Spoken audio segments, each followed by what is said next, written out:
gàttal ngi sant yàlla ñu may ñu teew fii di jaajëfal ñi nga xam ne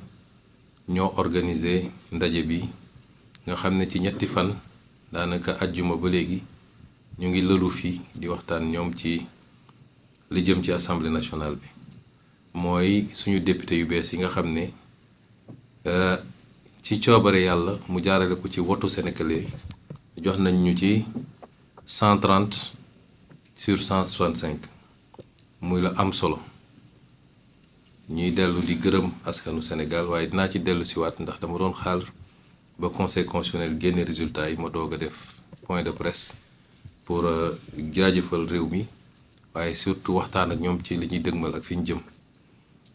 waaye jàppoon nañ ni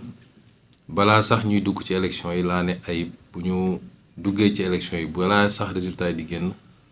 la ñu jot a xayma ci li ñu war a am ci député il faut ñu yóbbu leen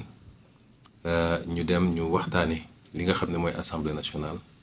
ndax ñu ci bëri ci ñoom si 130 yi defe naa gën saa gudd une vingtaine ñoo nekkoon assemblée ñi ci des ñëpp député yu bees lañ donc baax na ñooñu ñu mun leen a tàggat ci nu mu gën a gaawee ba bu ñu ubbee assemblée rek ñoom dinañu xam déjà la ñu war a def ak nuñ ko war a defee kon ñuy féliciter Ayib ci ak équipe yi mu liggéeyal yépp ci parti bi waaye di féliciter également di remercier ñi nga xam ne bàyyi nañu seen jot bàyyi seen lépp ñëw jàpp ci liggéey bi andi seen xam-xam ak seen temps pour participer ci formation boobu doyen Mamadou la Diallo ngi ni juriste yaa ngi fi ñoom maître Ndiaye ñoom maître Mbuub ak ñeneen ak ñeneen ñoom ñëpp ñëw nañu jàpp ci liggéey bi te jàpp naa ni ci li ma dégg fii ñoom ñi nga xam ne ñoo bénéficier ci formation bi am nañ ci satisfaction bu baax kon lii buñ ko defee nag li muy firndeel rek mooy wax Sénégalais ni assemblée nationale moom bu soobee yàlla bés ni ki tey dinañu xam lan mooy njëriñu assemblée nationale ci réew mi mooy conception biñ ci amoon ni assemblée nationale amul solo amul njëriñ dañ fee bu ay nit di leen fay xaalis di leen jox carburant te kenn xamul lan mooy seen utilité ci réew mi loolu moom bis ni ki tey jeex na te parti bi dina fexe ba muy assemblée nationale muy beneen institution li nga xam ni moo taxoon ñun ñu sonn ak di xeex li taxoon ba Sénégal yu bari soobu ci xeex bi ba ñenn ñi seen bakkan rot na ci ñenn ñi seen liggéey yàqu na ci ñenn ñi dugg nañ ci kaso saa su ne rek ci li ñuy def suba ba ngoon jot ci li ñu yàlla dénk na méngoog loolu parce que loolu rek mooy tax noonu rek la ñu mën a delloo njukkal ñooñu loolu nag day doore ci assemblée nationale doore nañ ko ci pouvoir exécutif bi ñu koy rek léegi teg ko ci jubal ak jubbanti ci njiital président Bassirou Diomaye Faye waaye ñëpp xam nañ ni kuy gouverner soo yoree pouvoir exécutif tam soxla nga assemblée nationale sinon dina xaw a jafe kon loolu dañ koy wéyale ci assemblée nationale bi mooy député bu ne saa su ne na càmbar boppam digganteem ak boromam càmbar boppam digganteem ak projet bi càmbar boppam digganteem ak sénégalais yi ba xool ndax lañ ko bëgg a def loo méngoo na ak liy yoon wala déet doo ko def parce que neex na Ousmane Sonko loolu du cëru député dinañu am nag dynamique de groupe waaye file groupe bi mi ngi méngoo projet bi wasalaam bu ko nekkul député bu ne war na mën a ni lii gisewu ma ko noonu parce que gëmma ni luy defar la dafay yàq mais surtout ñu dundal assemblée bi assemblée boo xam ne lay jóge ci loi jóge ci exécutif ñëw moo ëpp téeméeri junni yoon li nga xam ne mooy jóge ci député yi loolu firnde la yenn saa yi ni assemblée bi liggéeyut te assemblée bi it dafa war a dimbale nguur gi bu dee ñoo bokk parti politique assemblée dafa war a dimbale nguur gi mooy lépp loo xam ne cër bu ñu jox assemblée la mun a def ay questions écrites ay questions d'actualité pour leeral ay yenn mbir yi pour soññaat yenn kilifa yi muy ministre muy directeur général muy premier ministre loolu assemblée da ko war a def doon rôle boo xam ne rôle bu permanent la tekkiwul da nga bëgg a yoole ki nga bokkal parti waaye loolu moo tax ñu yóbbu la assemblée nationale te bu ko député yi defee dina tee dina wàññi njaqare bi citoyen bi mun a am parce que su citoyen bi amul information rek mën nañ ko fabriquer wala ñu jëlee ko feneen mais si l'Assemblée fonctionne correctement dina am benn contradiction interne buy permettre nit ñi am la bonne information li ñu bëgg ci transparence ñu am ko parce que transparence bu amee rek citoyen bi xelam dina dal te su xelam dalee ci nguur gi lu ko nguur gi laaj mu fekk ko si soo gisee yu bëri yu am suñu réew yi mooy citoyen bi dafa jàpp ni nit ñi dañ leen di nax ba falu bu ñu faloo ba pare tëj lépp mu def ki benn boîte ñoom xamuñu lu xew ñu naan leen milliards yi jaar na fi nit ñi lekk nañu lii nit ñi détourné nañu lii jaay nañu pétrole bi jaay nañu gaz bi mais tey assemblée nationale bu meloon ni mu war a mel coow bi ñu am ci pétrole ak gaz du fi am normalement te loolu yëpp ci seen rôle la kon bu ñu jàpp ni assemblée bi bokk na même coloration politique ak exécutif rek day ñëw nekk assemblée boo xam ne tàccu la fi nekkee ak nelaw ak yeewu sénégalais yi wóolu nañ leen ba yóbbu leen assemblée nekkal leen fi sénégalais yi balaa ngeen fi nekkal ma Samba ak ma Demba bu dee nag ñun ñëpp fexe nañu ka nekk exécutif ka nekk législatif ak ka nekk feneen bu ñu fexee ba ñoom ñëpp ñu nekkal fi sénégalais yi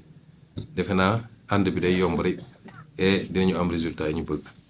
kon ñu ngi leen di féliciter yéen ñëpp ci seen élection et remercier tous ceux qui ont contribué à l'organisation de ce séminaire. M. Aïb Dafé, le secrétaire général du parti, également élu,